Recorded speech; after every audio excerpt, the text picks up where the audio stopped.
광덕불교 금강선언 총재 화란 스님과 함께 알기 쉬운 불교 이야기에 대해 배웁니다. 어제 우리는 부처님께서 사문유관을 하시면서 인생무상을 느꼈던 것에 대한 말씀을 드렸습니다. 오늘은 대망의 출가에 대해서 말씀을 드리도록 하겠습니다. 부처님께서 네 성문을 구경하고 늙고 병들고 죽는 고통을 보고 또 그것으로부터 헤어나서 일체 자유를 수도하는 출가사문을 보고 출가할 마음이 굳어졌습니다. 집으로 돌아와서 아버지께 말씀드렸습니다. 저는 너무너무 말랐습니다. 이제 감로의 물을 마시고 싶으니 출가를 허락해 주십시오. 아버지는 천지가 무너진 것 같았습니다. 그러나 그 아들의 심정이 이미 깊게 굳어져 있는 것을 보시고 여러 가지로 달랩니다. 마지막 하시는 말씀이 네가 장자 아들로 더군다나 태자로 태어나가지고 아들을 하나 낳아주지 못하고 그냥 출가를 한다면은 이 왕궁이 어떻게 되겠느냐. 그러니까 아들 하나만 낳아주도록 때를 기다려라. 이렇게 해서 정바랑은 아들의 마음을 회유했습니다. 그러나 그렇게 목말랐던 아들이 이제 아버님의 그 말씀을 순종하기 위해서 10년을 기다리게 됩니다. 나는 이 글을 번역을 하면서 그동안에 그 유교인들이 불교에 대한 여러 가지 비방하는 글을 쓰면서 불교는 가정이 없는 그런 종교요, 불효불충의 종교요, 이런 이야기를 많이 합니다. 그런데 우리 부처님께서는 그야말로 유교인들이 봤던 것처럼 문제아가 도망가는 것처럼 생각을 했는데 그렇게 출가를 하신 분이 아닙니다.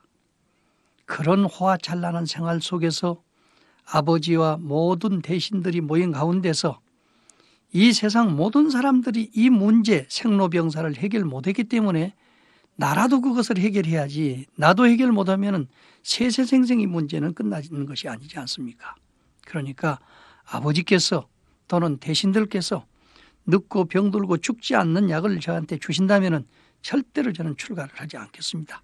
나라를 잘 다스리고 아내를 잘 거스리고 부모님께 효도하고 형제 우애하면서 잘 살겠습니다. 이렇게 하셨지만은 이 세상에 누구도 생로병사를 없앨 수 있는 약을 줄 수 있는 사람은 하나도 없었습니다. 그래서 할 수 없이 부처님은 그런 그 소위 각박한 처지에 있으면서도 10년을 기다립니다. 기다리는 사람의 마음은 정말로 지루하지요. 날마당 세월을 기다려도 손자는 태어나지 않아요. 이렇게 10년이 흘러가는 가운데 태자 나이가 29살 됐을 때 그해 2월 드디어 기다리던 아들이 태어납니다. 태자가 개울에서 목욕하고 있을 때인데요. 한 시자가 와서 아들의 탄생을 알렸습니다. 그때 태자는 자기도 모르는 사이에 파하기 어려운 장애 이렇게 소리를 질렀습니다. 인도 말 가운데서는 파하기 어려운 장애라고 하는 그 장애라고 하는 말이 나오라라는 말입니다. 나오라. 마치 일식 월식 할 때 그 가려지는 것을 장애라고 그러죠. 나오라라고 그러죠. 이렇게 해서 결국에는 그 아버지께서는 정반왕은 그 실달 태자가 그 이야기를 듣고 파하기 어려운 장애라는 말을 했다는 말을 듣고 손자의 이름을 나오라라고 지어버립니다. 나오라는 것은 일종의 얼른 들으면 장애물이지요. 출가를 장애하든 이제 그 장애물이 다 파해졌습니다. 그래서 소위 부처님께서는 도 깨친 뒤에 고향에 돌아와 가지고 그 아들 나오라에게 진심으로 감사를 합니다. 네가 없었더라면 오늘 내가 이렇게 견성성불은 내가 있을 수가 없어. 천하를 밝힐 수 있는 부처님이 탄생할 수가 없다. 진실로 고맙다. 이게 이야기를 합니다마는 오늘날도 더러는 혹시 가정을 거르는 스님들이 언례를 가졌다든지 해서 난다면은 아이고 우리 집 나오라다 이런 이야기를 하는데 과연 저 부처님이 말씀했던 아들과 같은 감사한 마음으로 나오라고 하는지 아니면은 진짜 장애물로 나오라고 하는지 알 수가 없습니다. 그러나 우리는 그와 같은 마음의 자세로서 우리에게 고통을 주고 쓰라림을 주는 자손이라 하더라도 그들로 하여금 인생을 배우게 하고 세상을 더 깊게 깨닫도록 만드는 좋은 자량으로서 이해가 되는 나오라가 되어야 될 것입니다. 부처님의 출가는 참으로 극적으로 이루어집니다. 모든 사람들이 깊은 잠에 빠져 있는 삼경에 태자는 후궁으로 나와서 높은 하늘을 바라보면서 찬타카에게 에마 칸타카를 끌어내도록 합니다.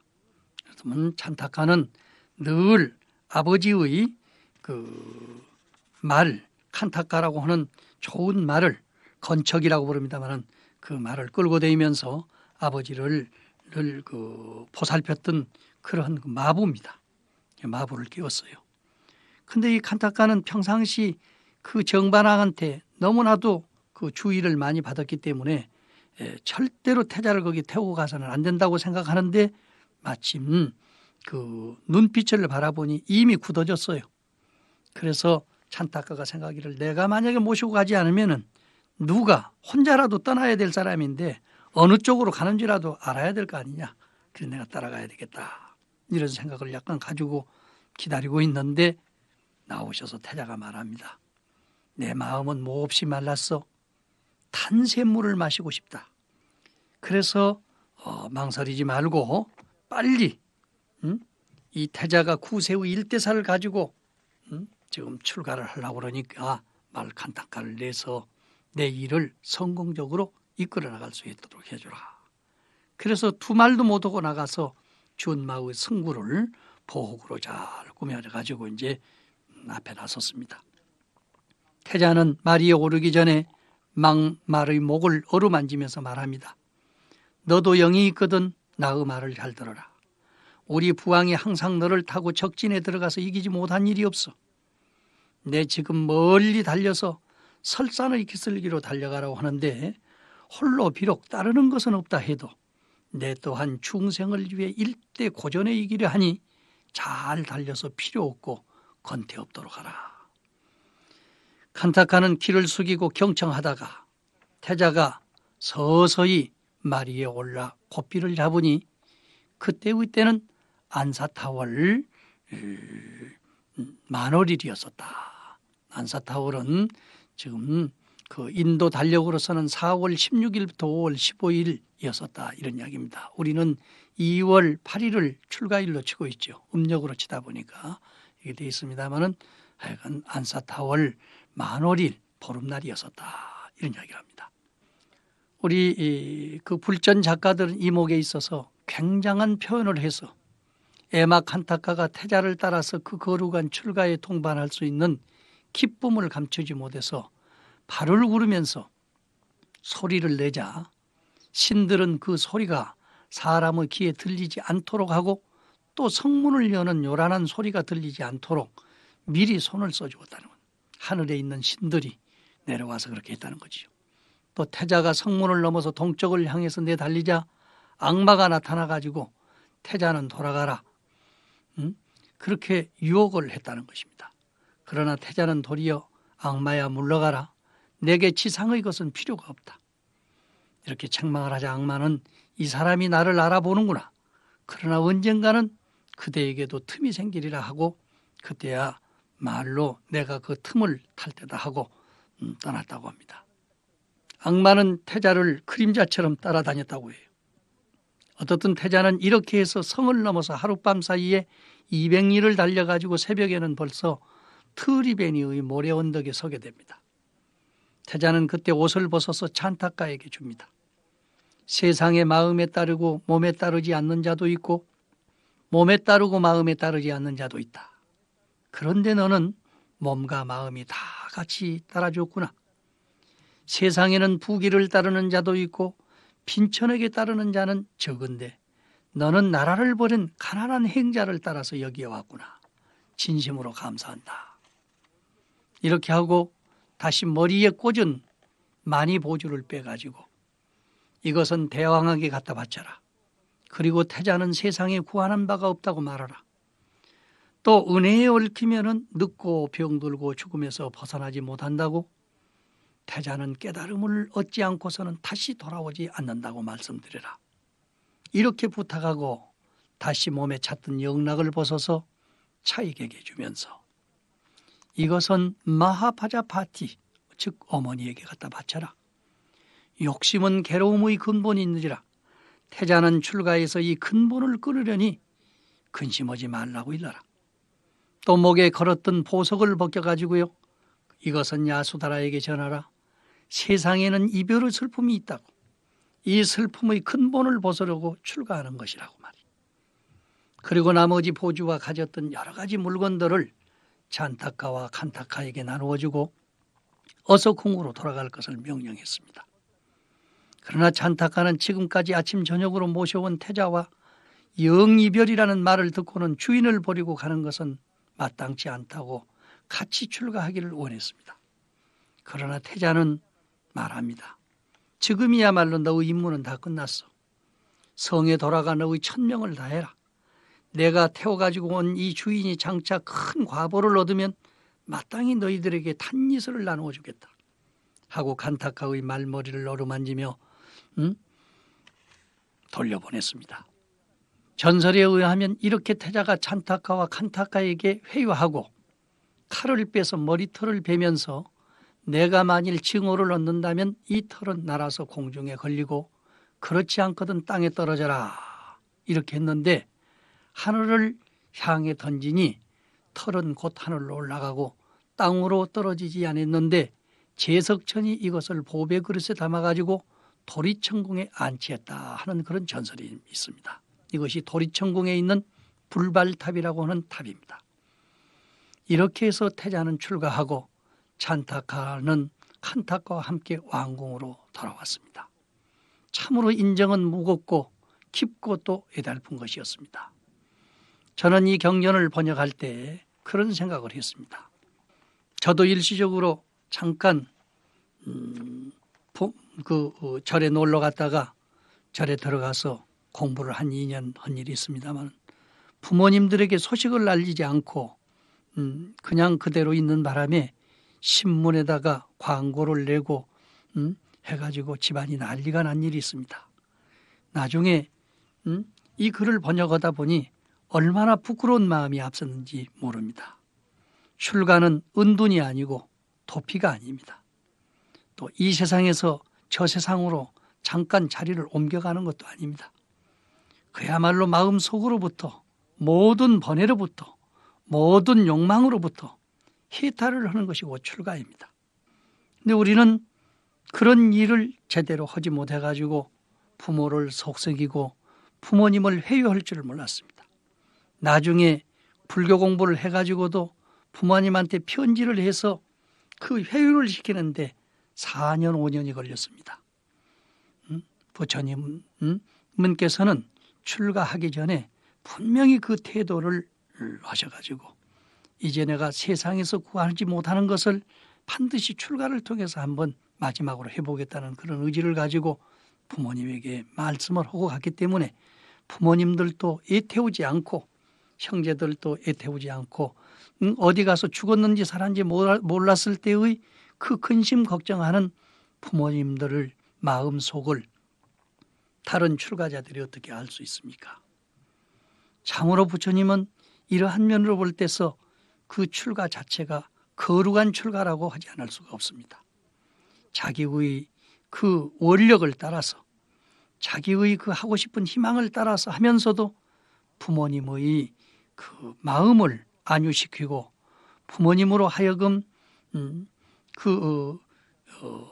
어려운 생각을 잠재우기 위해서 10년 동안이라는 세월을 기다리면서 나오라를 마지막 떠나는 순간에도 그 아버지가 항상 타고 다니는 말을 타고 가면서 말에게 일러주는 말씀, 또 마부에게 일러주는 말씀, 마부가 마대로 따라가지고 출가를 하겠다고 하는데도 안 된다. 내가 여기 출가해서 현재 이 자리에 있다는 것을 네가 가서 알려줘야 부모님들이 걱정하지 않을 거 아니냐. 이렇게 회유를 해서 돌려보낼 때의 그 태자의 효심, 이것은 오늘날 우리 한국 불자들뿐이 아니고 세계의 모든 불자들이 본받아야 될 일입니다. 전 태국에 갔을 때 태국에서 스님이 한 마을에서 스님이 되는데 잔치가 벌어졌어요. 참 꽹과리를 치고 북을 치고 코끼리에다가 그 출가할 스님을 태우고 우리 집안의 영광이라고 해가지고 출가를 해서 그 절까지 옮겨가는 그 모습을 보고 감격했습니다. 또 거기서 공부를 해가지고 고등학교를 졸업하고 대학교를 졸업할 정도 되니까 또 동네 잔치가 벌어져. 이렇게 하다가 보니까 나중에 또 주지 스님이 된다든지 해가지고 일을 보게 됐을 때 또 잔치가 벌어져. 여러 사람들이 축복하는 가운데서 출가하고 축복하는 가운데서 죽노릇을 했을 때 더욱이 그 죽노릇은 값어치 있는 죽노릇이 되지 않을까 이렇게 생각이 되집니다. 우리 부처님의 출가를 통해서 오늘날 우리 한국 불교가 처해 있는 그러한 모든 출가의 의지를 더욱 새롭게 분명하게 이 사회의 모든 사람들이 축복하는 가운데서 도피가 아니고 은둔이 아닌 가운데서 떳떳하게 이루어졌으면 좋겠다는 것을 저는 여러 번 생각을 해봤습니다. 이제 우리는 부처님의 출가를 통해서 무엇이 진짜 출가며 어떻게 출가를 해야 될 것이냐 하는 문제를 배웠습니다. 그러면 다음 시간에는 부처님이 출가하게 된 동기가 물론 생로병사라고 했습니다마는 그보다도 더 복합적인 어떤 문제가 있지 않은가 하는 것을 한번 구체적으로 살펴보도록 하겠습니다.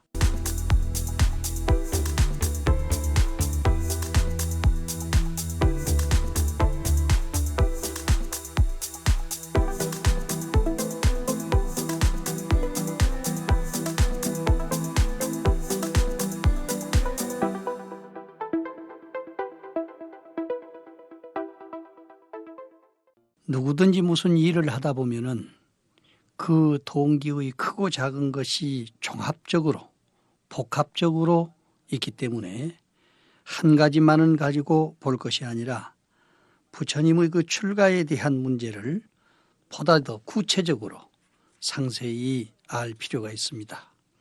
이것은 장차 우리 부처님이 그 출가의 동기와 연관을 가지고 세상의 중생을 제도하는데 좋은 자본이 되기 때문입니다.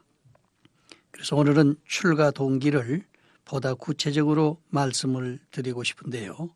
자, 부처님의 출가 동기는 생로병사의 고통이 제일 원인이 되었다 이렇게 말씀을 들었습니다.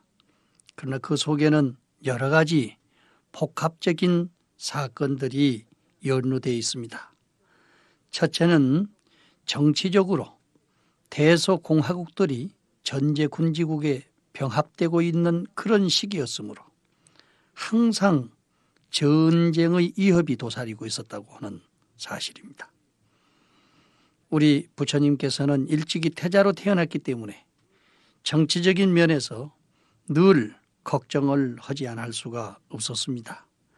그래서 그때 당시에 전륜성왕과 통일제국의 출현을 모두 사모하고 그래서 부처님께서는 만일 집에 계시면은 전륜성왕이 될 것이고 출가하면은 삼계도사 사생자부가 돼서 중생을 제도하는 부처님이 될 것이다. 이런 이야기가 한간에 떠돌고 있었던 것은 그 시기적인 배경이라고 볼 수가 있었습니다. 둘째 번으로 경제적으로서는 신흥재벌가들의 출현으로 바라문이나 왕족들의 권위가 무너져가고 있었던 그런 시기였기 때문에 이것도 하나의 동기 가운데 하나가 들어갈 수가 있습니다. 말하자면 그 시대의 권위가 바라문은 바나분의 권위가 있어야 되고 또 소위 왕족은 왕족의 권위가 있어야 되는데 이미 스승의 자리가 무너지고 또 정치적인 지도자의 자리가 무너졌다면 앞으로 무슨 큰 소리를 치더라도 함부로 될 수가 없다고 하는 그런 사실을 우리는 인식할 수가 있습니다. 셋째 번으로서는 종교적인 면에서는 전통적인 경서사상이 허물어져 가고 있다고 하는 사실입니다.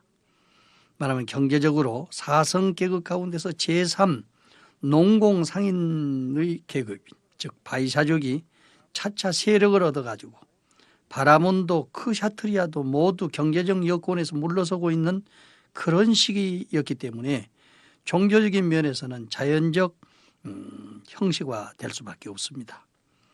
전통적인 경서 사상이 완전히 사멸해가고 있는 그런 때였습니다. 말하자면 당시의 바라몬들은 그 세 가지 베다를 주로 독송하고 거기에 대한 약간의 해석을 이해하고 있을 뿐 종교적인 깊이가 전혀 없고 다만 여러 가지 복잡한 재래의식을 강요해가지고 민중으로부터 유리되어 가고 있었습니다. 이런 것은 오늘날 우리 불교도 깊이 생각하고 반성해야 될 문제로 생각이 됐습니다. 복잡다단한 불교 의식을 통해서 여러 가지 이 의식을 행하다 보면은 좋은 점도 있지만 반대로 이렇게 염증을 느끼는 경우가 있게 되는 것인데 바로 그 뜻도 알지 못하는 그런 그 전통적인 5,000년 전부터 만들어준 그 베다 사상을 그냥 읽고 외우고 아는 대로 조금 설명을 붙일 뿐 민중하고는 하등의 관계가 없는 그런 일들을 하다 보니까 민중들이 벌써 바라문교에서 완전히 그 마음이 떠나 있었습니다. 넷째 번에는 사회적으로서는 허무주의적인 사고방식과 물질 중심의 향락주의가 팽배해가지고 극단적인 두 가지 이 세상을 싫어하는 사람과 또 이 세상을 아주 즐기는데 반대로 향락적인 면에서 지내는 사람. 그래서 그 속에서는 염세 출가자들이 많이 생겨지고 있었습니다. 말하자면은 문화적으로 이민족과 이민족이 서로 접촉하는 가운데서 새로운 문화가 창조되고 사람들은 윤회와 어부의 숙명론적인 사상에 억눌려서 염세 출가자가 아니면 반대로 아주 쾌락주의에 빠져가는 사람들이 많이 있었습니다. 이것은 우리 불교 경전에도 많이 나오고 있습니다. 순세파에도나 또 인도 철학에서 말하고 있는 육사회도 전부 시대적 배경에서 집을 나온 사람들입니다. 이러한 종류의 무리들이 수없이 많았던 것과 마찬가지로 부처님의 제자 가운데에서도 사리푸타나 모칼라나 마하가사파나 또는 야사나 이러한 분들이 전부 부처님하고는 관계없이 이미 출가를 해서 수행을 하고 있었던 그런 사람들의 한 사람입니다. 염세주의가 됐든지 또는 진짜 구도를 위해서 출가한 사람이 됐든지 출가자들이 그렇게 많이 이루어지고 있었다고 하는 것은 그 시대적인 하나의 관념이요 배경이라고 볼 수 있습니다. 말하자면 나라의 최고 지도자로서 장차 왕위에 오를 수 있는 사람이 이런 일에 고민을 안 할 수가 없지요. 이것은 출가 전야의 해고단 그때의 심경을 충분히 헤아릴 수가 있는 그런 이야기가 있습니다. 옛날에 그 집안 제바달단은 그런 이야기를 합니다. 형수 씨가 못났고 형수 씨가 형수 씨 노릇을 제대로 못하기 때문에 부처님이 출가를 하신 거 아닙니까? 이렇게 해가지고 그 형수 씨를 유혹을 하려고 하는 야심을 가진 그런 사람이 있었어요.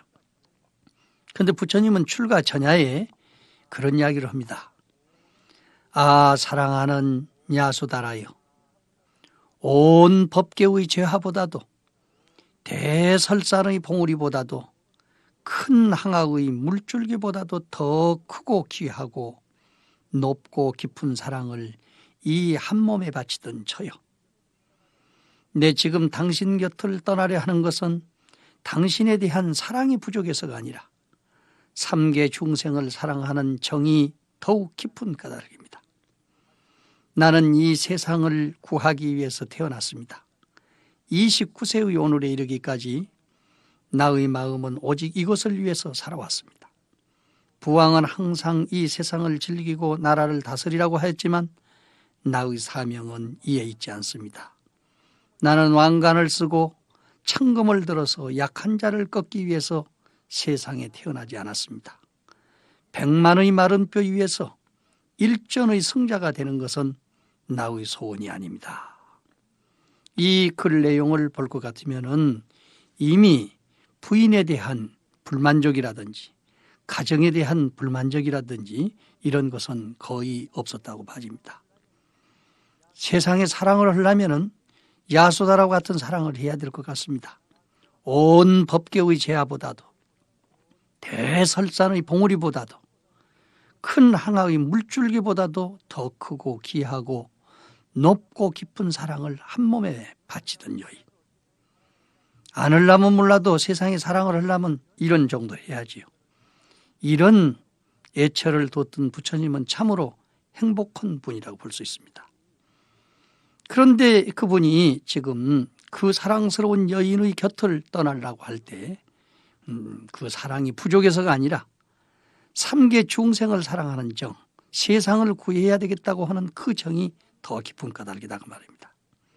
그래서 분명히 내가 아니고서는 이 세상을 구할 수 없다. 이것은 망상이 아니고 사회적인 학문이나 가정적인 모든 여건이나 일체의 모든 것을 다 체계 있게 공부를 하고 난 뒤에의 결론이라고 볼 수 있습니다. 그래서 나는 세상을 구하기 위해서 태어났다. 29살이 먹을 때까지 나는 이 마음을 오직 키워오고 그것을 위해서 살아왔다. 아버지는 물론 왕이시기 때문에 세상을 즐기고 나라를 다스리라고 할 것은 정한이십니다.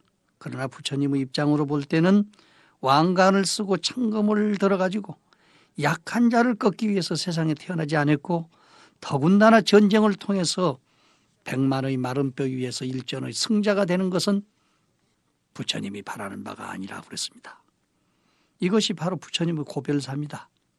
이것을 보면 부처님은 절대적인 평화주의자였고 해방주의자였으며 구원주의자였습니다. 눈 없는 이에게 눈이 되고 귀 없는 이에게 귀가 되어서 삼계 중생의 길잡이가 되고 싶어하는 그 아주 대자대비하신 마음, 그것이 바로 부처님의 소망이요 사랑이었던 것입니다. 또 이것은 유행 도중에 빈비사라 임금님을 만나서 회유한 장면도 생각해 보면 짐작이 됩니다. 빈비사라 왕이 길을 막고 부처님께 묻습니다.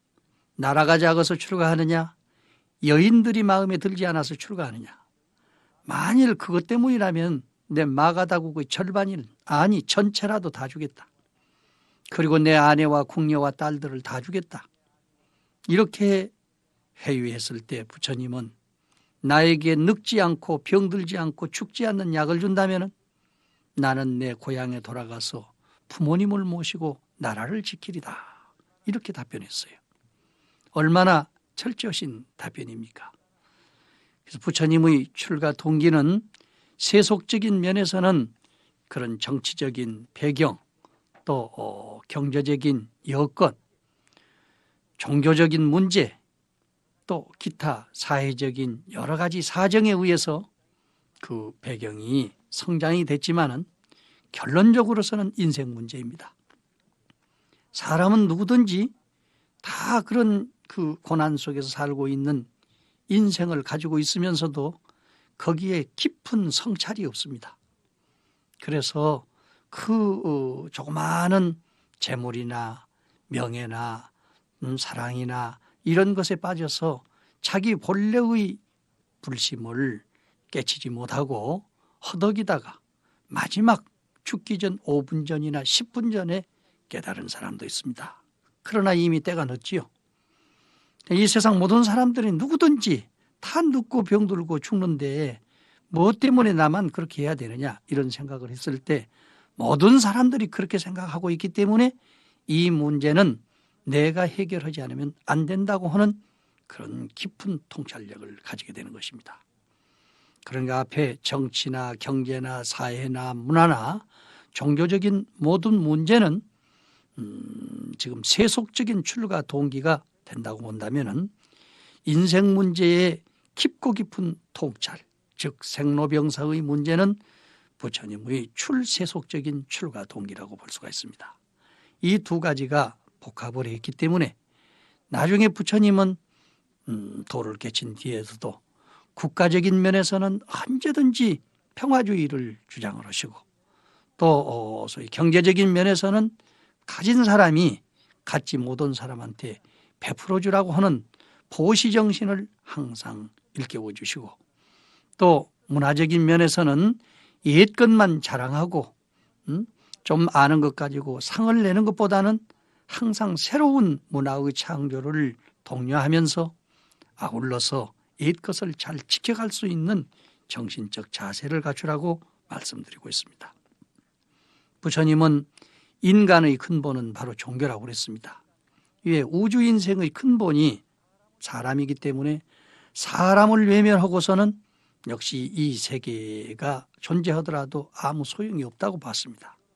그렇기 때문에 부처님은 종교를 창시하기 위해서 종교 문제를 이야기한 것은 아니지만은 그동안에 사람을 떠나서 신이나 자연이나 다른 것에만 팔려있던 모든 종교들을 철저하게 통찰하시고 그것을 비판하고 사람이 종교의 노예가 돼서는 안 된다고 하는 말씀을 하셨습니다.